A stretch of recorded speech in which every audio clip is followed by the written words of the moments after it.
So let's continue our discussion of cognition, starting with Piaget. Please take a moment and think of Piaget's 4 stages and then mentally place them in correct order. So you probably got sensory motor, and then it was some operational stage next. It was pre-operational. Was it concrete then formal, or formal and concrete? Hopefully you hear the word for informal, so formal would be last, and concrete would be the third, which is the one that not all adults reach, would be the last one, so it would be formal operational thinking. According to research, only 10% of subjects tested fully meet the criteria for formal operational thought, but 70% mostly reach it. Included in this formal operational thinking would be hypothetical deductive thinking, in other words, scientific reasoning, making a hypothesis and testing it, not just limited to scientists. Also propositional thought, which is an if-then sort of reasoning, and sometimes even contrary to fact reasoning. What if snow was black? What if people didn't feel prejudice and stereotype people?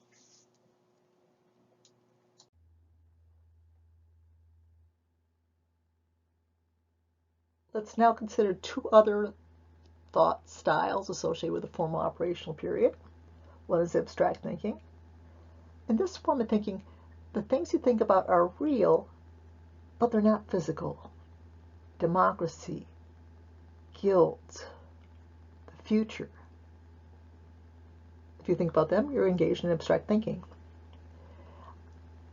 Idealistic thinking, on the other hand, is thinking about the way things could be, maybe even should be. Also increases dramatically during the time period of adolescence.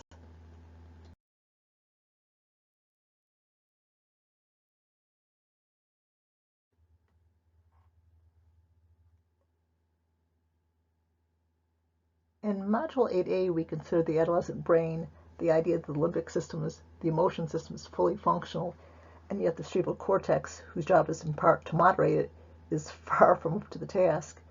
We know that the one result is very powerful emotions. Researcher and theorist David Elkind specialized in adolescent thinking, and let's consider a few of his concepts and see if you can relate to them in the past or maybe even the current present. First, adolescent egocentrism. Many adolescents feel that everybody is talking about them, focusing on them, concentrating on them, with the same degree that they focus on themselves. This has been the case for many generations, and a certain degree of it, a large degree of it, is adolescent egocentrism. That being said, with social media, there might be a more than grain of truth to this than in the past. So there is a lot of commenting on people, blogging on people, and so on. So partially fictional, but maybe also part of today's world. Now, the personal fable says that you are unique, you are special, and that no one can possibly understand you. And adolescents often accuse their parents of not being able to understand. Well, it's interesting that the parent has been at their particular age, so the parent probably is able to understand them to a much greater degree than they realize. Now, sure, the chronosystems have definitely changed, and maybe the exosystems to a certain extent too, but still that idea that you're unique and special and nobody can possibly understand you, maybe at least somewhat of an overstatement. The last one, adolescent invulnerability. The idea that you can get away with anything you want, physically, legally, what have you, and nothing bad will come of it. So adolescents engage in risky behaviors that hopefully they'll get through uninjured, unharmed, unarrested, but that's not often the case. Consider examples of behaviors that you might have, or your friends might have, or maybe still are engaging in, that might reflect this adolescent invulnerability. And then you can go to the next slide and see how many of the same things we thought of in common.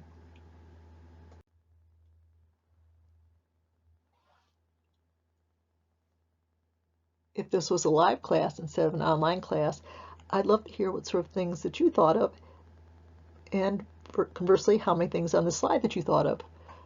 So on the right, unplanned pregnancy for either the male gender identified or female gender identified person. Bottom right, just extreme risky behaviors. Teenage driving, new skills, not developed skills, but maybe driving too fast or for the conditions. Drug overdoses, fentanyl, even the first time use or one use can easily be fatal. Smoking cigarettes with the idea that you won't become addicted, or vaping with the idea that you won't become addicted. Vaping actually has much higher nicotine levels and is more addictive, not less.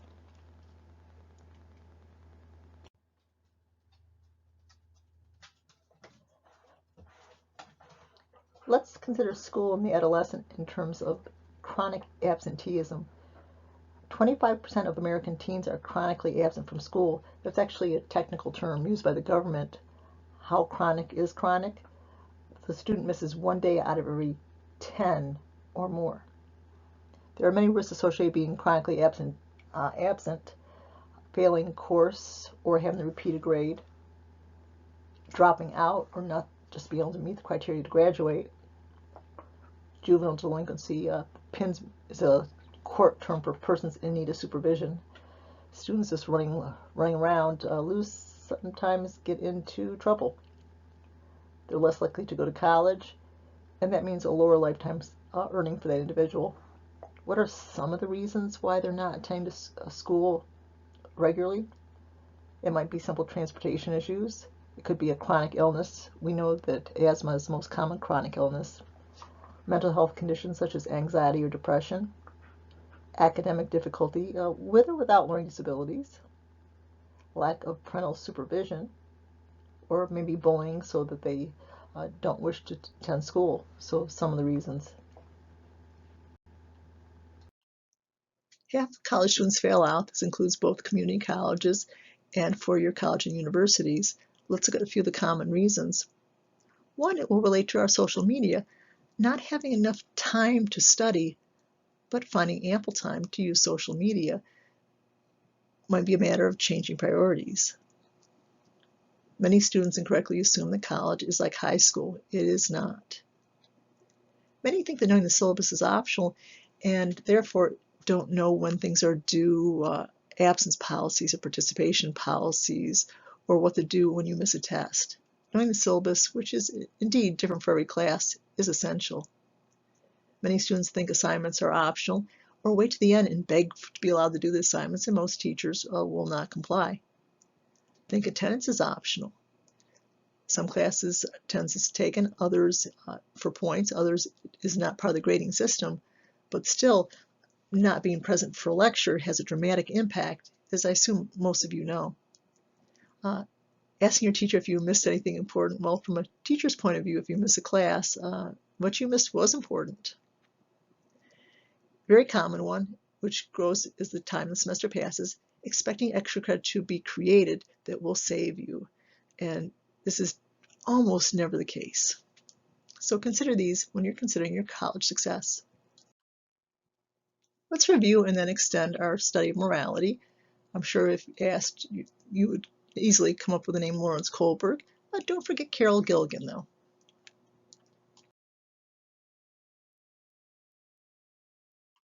Hopefully you've taken a moment and identified stages 1, 2, 3, and 4 of Kohlberg's theory. If you haven't, please do so. Stage 1 would be a focus on punishment, that is, avoiding it at all cost, with no other considerations.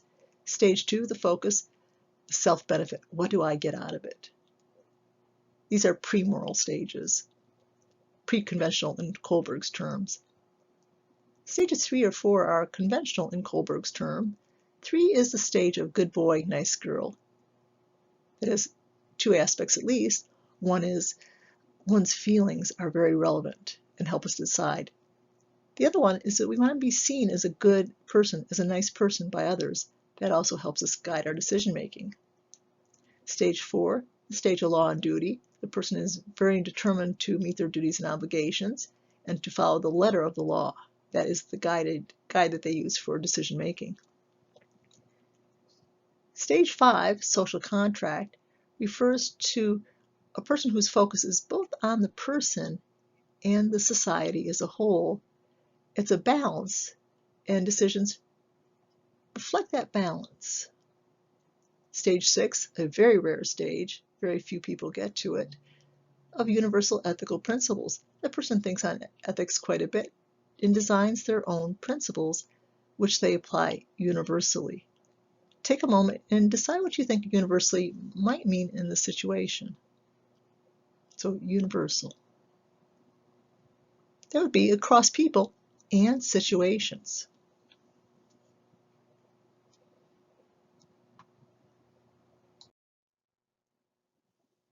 Kohlberg considered stage 1 and 2 pre-moral. He termed it pre-conventional. Stages 3 and 4, beginning of morality, he labeled it conventional thinking. And stages 5 and 6, he labeled post-conventional. Very few of us get to the post-conventional stage, only about 20 or 25% of people. Since time allows, let's consider the Heinz dilemma, the mechanism through which Kohlberg explored morality. He created a dilemma. In this dilemma, Heinz was a man whose wife had cancer. Only one drug could save her. It was made locally, but the druggist wants a fortune for the drug, and Heinz cannot come up with the money. And Heinz only has two options. He steals the drug, and his wife has a very good shot at living, or he does not steal the drug, and his wife dies. Kohlberg would ask his subjects, what should Heinz do, and why do you say it? And based on the why, their stage of morality would be classified. No matter what the particular dilemma, if Kohlberg had a big enough sample, he found that the answers could reliably be put into 6 piles. That formed his 6 stages. He then ordered the 6 stages. Stage 1 thinker, the only focus is avoiding punishment. So in the Kohlberg-Heinz dilemma, what would be a reason to or not to steal the drug? Again, it's supposed to be punishment focused. The common answer would be no, he shouldn't do it. He could get arrested. You might say, he loves his wife. Well, again, he's got to focus on punishment. So a person might say, yes, do it, just steal it well. Don't get caught. Or if they got caught, what is the likelihood they really would get punished for stealing a drug in this circumstance? Probably low. The jury would probably have great sympathy. But again, the reason is punishment focus. Stage 2 would be self-benefit, which is a fun stage to talk about. List some reasons why he should or should not steal the drug. Self-benefit. You might say, well, he loves his wife. Well, again, love doesn't have anything to do with it. To keep his wife alive, okay, but give me the benefits of having his wife. What does she do for him? She might cook, she might clean. Maybe she's the shoveler of snow in the winter, the mower of grass in the summer. So it's to his benefit to keep this woman alive. What would be a benefit of not stealing the drug? Basically, of letting her die. Maybe she's getting older, showing wear and tear. Maybe she's getting a little snarly from all the things she has to do to keep Heinz happy. So maybe it'd be much cheaper than a divorce. So whatever your stage 2 reason was, it has to focus on self-benefit. Some students say, oh, maybe she's well insured and Heinz would benefit from that. Stage 3, feelings. He loves his wife. Well, or maybe he doesn't. Or he wants to be perceived as a good husband, so he should steal it. Or what would people think if he was arrested? So again, focus on what would people think. Stage 4, the law and duty stage. Meeting your duties and obligations. So maybe your duty to keep your wife healthy and happy, maybe not breaking the law. Let's now consider stage 5, the stage of social contract. So the person must think of the needs of the individual and society and decide which will be given more weight. So Perhaps a person will say, well, she was a good woman, society would clearly benefit from her presence, and Heinz would clearly benefit also, and clearly the woman herself would benefit. So for the good of all, steal the drug. Someone else might argue that if we broke laws when we felt justified, even though this would be sad to lose this woman, for the good of society, we must respect the laws for the good of all. Stage 6, typical sample had no stage 6 people at all. Stage 6 is very rare. So the person might, if willing to steal the drug to save his or her wife, should also be willing to save a person that they don't care for. Maybe you don't care for perhaps your mother-in-law. In Intro-Psych, I gave the example of, let's say, a next-door neighbor who is a terrible person. Dogs and cats are disappearing. He has been seen to try to run them down with his car. He is suing most of the block. He is fracking and contaminating the well supply. He misuses them as employees and make them as heinous as you possibly can. Would you want to save this particular neighbor? If you would say, an example, maybe give your kidney to save your child. If a person's universal ethical principle, they might give that same kidney to save a neighbor who is utterly and thoroughly despised. So the ethics are applied universally. We can understand it, but how many people would really give their kidney to a man they despised? It is common in homes with adolescents to see an increase in parent-child tension and conflict. But this is usually mild and usually does pass. Consider your own experience and that of your siblings. And if you're a parent, well, you have a different perspective to reflect on.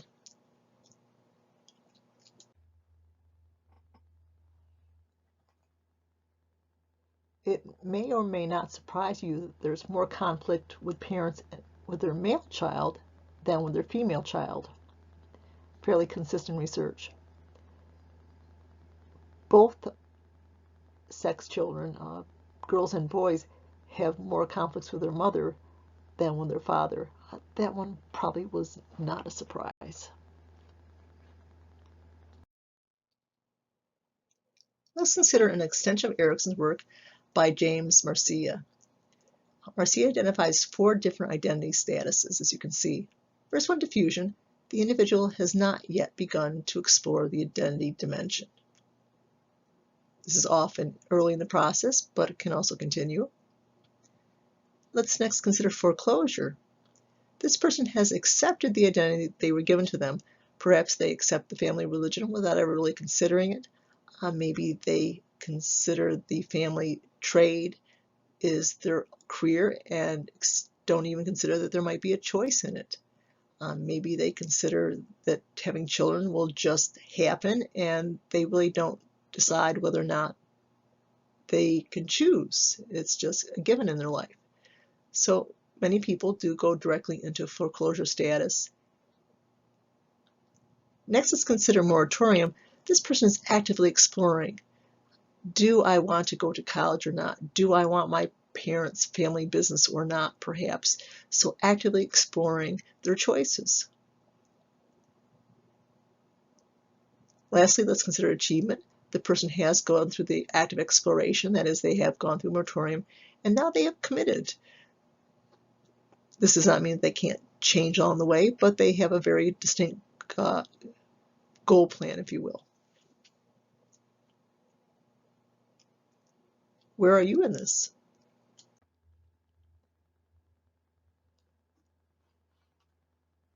Now, if you're curious about the 2 pictures on the bottom, they're the same group. Left is showing a bunch of Amish teens hanging out, as teens often do. And the right, another group of Amish teens, and that kind of might not match your picture of what Amish are. We have Amish in our area. They're often seen in horse and buggies. They are allowed to accept rides from the English, as they call us, or pay for rides for certain things they might need, like a medical appointment in a city. You might think that an Amish youth would go directly into foreclosure, but most Amish groups in the country have a tradition called rumspringa. It's like the word rum and then spring, in which they're allowed to try all sorts of things that would be forbidden for a traditional Amish person. So riding in cars, smoking, going to malls, dressing non-traditionally, you name it, most things are allowed to be experienced. At the end of Rumspringa, they must either decide to not be Amish, or if they decide to be Amish, they will be baptized as an adult. And at that point, they must keep Amish values. If they break away or break the values at that point, they can be shunned, which means that they will not be talked to or included or interacted with by any Amish person, so it's very severe.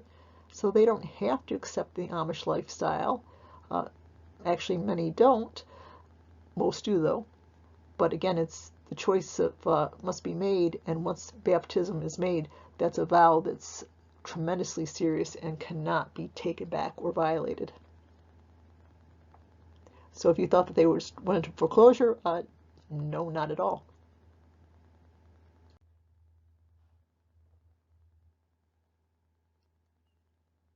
I should share that the word Rumspringa is German. Pennsylvania Dutch is really from the term Deutsch.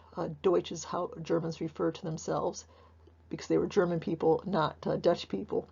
But in German, Rumspringa means literally to run around or to run about, which kind of captures the some of the essence of it. Let's take a moment to consider ethnic identity. Some of us might have a very strong ethnic component to our identity. Some of us may be the children of first generation Americans. We might even be first generation ourselves. For these individuals, there must be a balance between two cultures, mainstream culture and one's individual culture.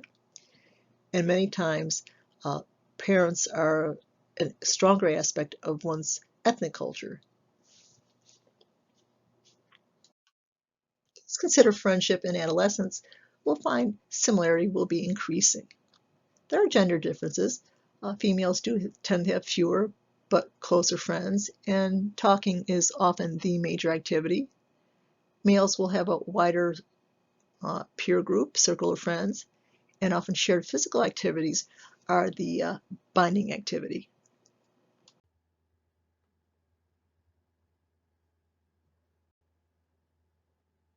In terms of cross-racial friendships, we noted before, sadly, they tend to decrease significantly as the student/child ages. Let's next consider social media use.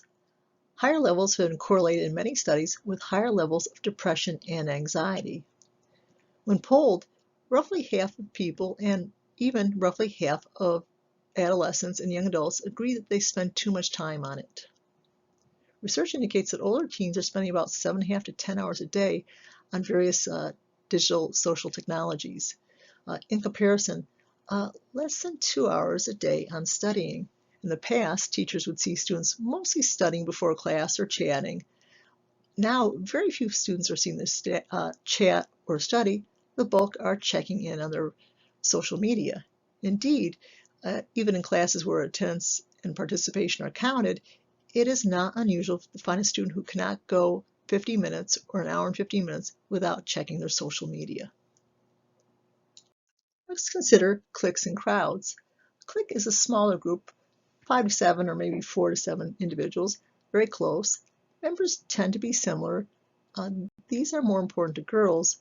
Crowds are bigger and are composed of various cliques. Crowds often reflect abilities such as or interests, the theater group, the music group, what have you. Sometimes they express ethnicity.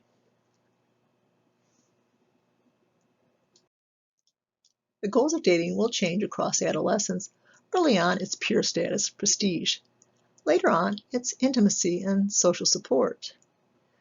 LGBT dating is more complicated. First of all, one has to identify one's partners, especially hard if one's not out oneself. Also, more issues with parents, teachers, peers, and even siblings. Another issue of increasing significance is violence. Dating violence is a growing problem. As you can see, 1 in 3 students in high school will experience some sort of violence in the dating realm. Is there such a thing as cell phone addiction? Is it a real disorder? Do we know a biological impact of cell phone and social media on the brain? Well, we do know that it activates the pleasure center, similar to many behaviors such as drug use, gambling, and so on.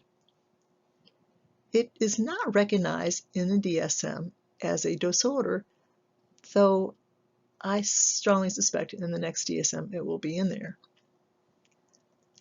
Does it fit the DSM criteria, let's say, for addictive disorders? Well, let's go to the next slide and see.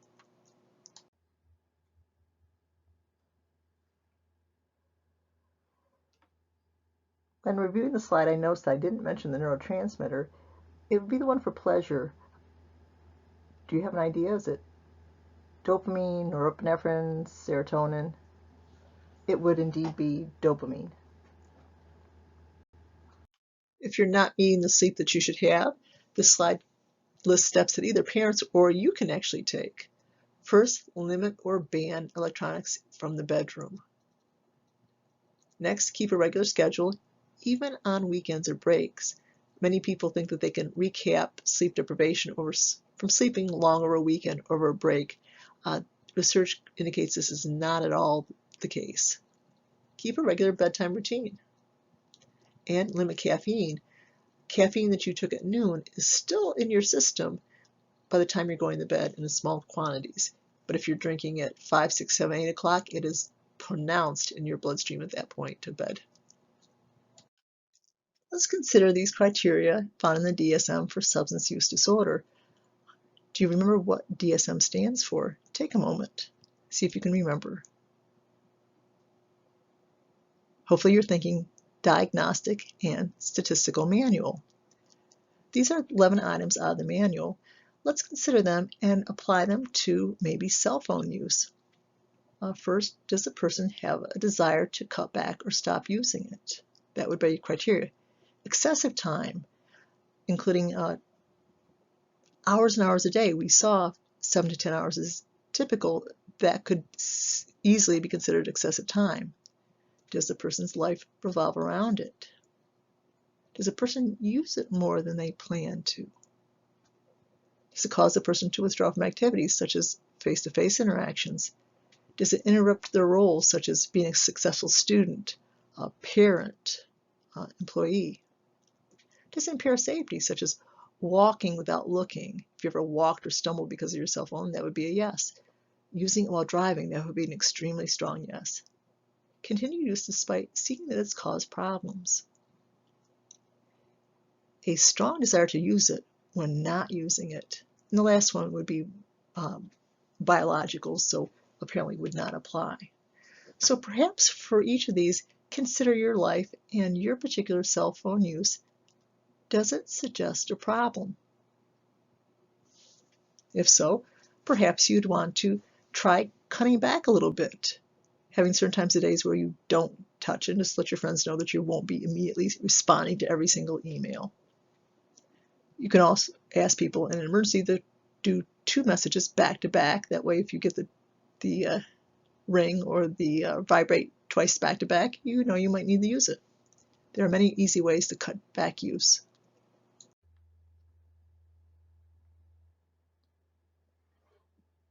Let's now consider teen substance use and abuse. The most common age of becoming addicted to any drug is the teen years. Many teens do become obviously addicted, and some overdose and die. Try to ignore my rescue dogs, if you will. What drug is associated with the most fatal overdoses? Crack? Heroin? If you're saying fentanyl, you are correct. Fentanyl is much stronger than heroin. It's 50 times stronger than heroin, and fentanyl is 100 times stronger than morphine. So obviously very easy to overdose even on the first use. Unfortunately, many illicit street drugs have fentanyl. I don't understand the logic of killing your customers, but apparently within sociopathic drug cartels, this is business as usual. Let's focus on nicotine addiction, though, because that's obviously much more common. Nicotine addiction typically begins in teens, and nicotine is considered to be the leading cause of preventable death in the U.S. So if you could magically snap your finger and make one drug go away, probably choose nicotine because that'll keep the most people alive, the most families intact. Many teens vape and believe that vaping is safe. Above 3/4 of teens believe vaping is a safe behavior. If you want the exact number, it was 82% in the study I read, but most. There are no reputable studies that show it's safe. It is not. Teens typically believe it is less addicting. It is actually far more addicting than regular cigarettes. It's often used for smoking cessation, but the typical outcome is that the person continues to smoke cigarettes and also vapes as well. There's also a big risk in the house. There's the other rescue dogs. If there's also young children in the house, there is a huge risk of overdose. And some young children do die of overdoses.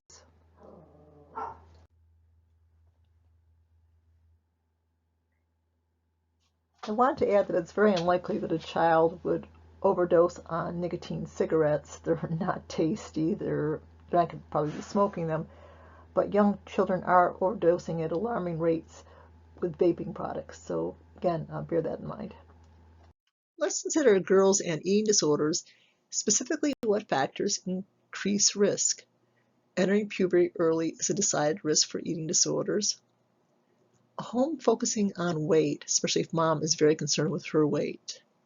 Family over-involvement, families that are over-controlling in their daughters' behaviors tend to have daughters that have a much higher risk of various issues, including eating disorders, body dissatisfaction, and the type A girl or adolescent also has a much increased risk. Take a moment and see what you remember about type A personality from intro psych. It may be a few years for some of you. So what are the type A characteristics? You might say achievement oriented, absolutely. They're often time oriented. The student that's habitually late is not a type A student. Often perfectionistic, often controlling. Let's consider bulimia first. Do you know the formal name for bulimia, the two-word phrase? If you're thinking bulimia nervosa, you are correct. Bulimia always involves binging. If there is no binge, it cannot be bulimia. So it's binging followed by unhealthy methods to prevent weight gain. Think of what the methods that he or she might use. Well, after the binge, they might not eat for days or eat very minimal for days. Others use excessive exercise. Perhaps you're thinking about stimulant drugs to speed up metabolism, perhaps, or drugs that would push the food through the intestinal tract more quickly. Perhaps you are thinking about vomiting. Indeed, that is a tool that's also used. So basically, any unhealthy way to prevent the calories that would result if he or she did not do the subsequent follow-up behaviors. Let's consider the DSM criteria. Do you remember from intro psych what DSM stands for? It would be Diagnostic and Statistical Manual. So the Diagnostic and Statistical Manual. Its criteria would be that the person would have to engage in these behaviors at least 2 times a week for a period of 3 months in order to meet diagnosis. So at least twice a week, and it has to be going on for at least 3 months. As we know, there's 2 types in the DSM, the purging type and the non-purging type, such as the exercisers and the people who abstain from eating afterwards. Is bulimia occurring in males? Yes, though the vast majority of people are female. Males will often be trying to get down in weight and then recap their energy. Often males engage in athletics that require weighing. Can you think of any sports that require weighing? Certainly wrestlers, boxers, apparently also very prevalent in jockeys. Now let's consider anorexia, and as you might suspect, it too can be called nervosa, so anorexia nervosa. It's a refusal to maintain normal body weight. I don't like just to say starvation because sadly in this world many people starve, but it's not anorexia. This is intentional. This is self-induced starvation. So it's a refusal to maintain normal body weight. The criteria which is often used is the 85% criteria. When he or she, through their behaviors, reduces their body weight to 85% or less, or as in the picture in the far left, a lot less of what they should weigh for their height and weight, they meet the criteria for anorexia. In females, another part of the criteria would be the absence of at least 3 menstrual cycles during the time period. There are 2 varieties. The restrictive type, in which the person severely restricts their calories. They often will engage in heavy exercise or laxative or diuretic or stimulant abuse. This could be true for the second variety, the binge eating and purging variety as well. Many intro-psych students are confused that there's a binge eating and purging variety. This person will use these tools to get themselves down to the 85% or less. So the difference, let your eyes tell you the difference. The bulimic is of a normal weight typically, or maybe slightly heavy. The anorexic, picture somebody like the person on the left, though hopefully not as extreme as that. So they can engage in the same behaviors. It's that the goal is very different. Now males that have eating disorders, particularly anorexia, are more likely to be LGBT, or not the L anyway, but bisexual, transgendered, or gay as compared to other males. How often do males suffer from bulimia or anorexia? Statistics tell us that about 85 to 90% of people with either of these 2 eating disorders are female. So about 10 to 15% are male. For our last slide in this chapter, let's consider the topic of adolescent suicide, starting with risk factors. In terms of gender, males have more fatalities. Females have more attempts, but males are more likely to be fatal. Certain family environments are a risk. Family environments that have a high degree of stress or a high degree of poverty. In terms of sexual orientation, the LGBT population does have much higher risk factor. A personality factor, personality style of the most risk would be a highly intelligent student that's also very withdrawn. Triggering events are also often seen. Most individuals do have diagnosable mental illnesses. This does surprise my intro-psych students. Amongst the most common illnesses would be mood disorders like major depression or the rare bipolar disorder, anxiety disorders, conditions such as schizophrenia, certain personality disorders such as borderline personality disorder, or substance abuse issues. My intro-psych students are also surprised. They assume that adolescents and young adults are at the highest risk. No, the highest risk group is the 50-plus crowd, much higher risk.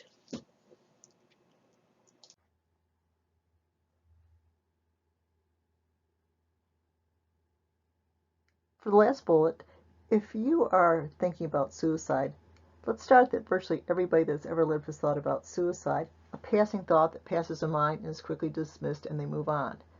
That is typical for almost everyone. But if it comes to your mind and you think on it and you stay with it and it's or if it's off in your mind, that's different and that should be addressed. If it's something you think about but you're not actively contemplating, do get help. Perhaps start with our in-house counseling service. Make an appointment. Say that you are thinking about suicide. They'll get you in that day. You can also make appointments. Ellis Hospital has a very good psychiatric center, outpatient and inpatient, but outpatient is probably what you're thinking about. If it's imminent, a crisis, there are crisis lines such as the new 988. If it's an active crisis, it's appropriate to call 911 because it is obviously an emergency. For most people that are suicidal, it's a passing thing, and if they get through that moment, that rough spot in their life, they'll never return to it. So if it's a friend, it's really important that you get them, do everything that you can do, because what if you don't and they do harm themselves? So no one can stop another person's plans, but you can do what you can do, and you've got to do everything that you can do to bring them to help. And like I've said, if it's you also have to value yourself, and you are worth it, and things can get better, and they will give you the tools to get through whatever life experiences are troubling you. So please do reach out. And you could also have teachers guide you in the process, or family members, but do something because you are valuable.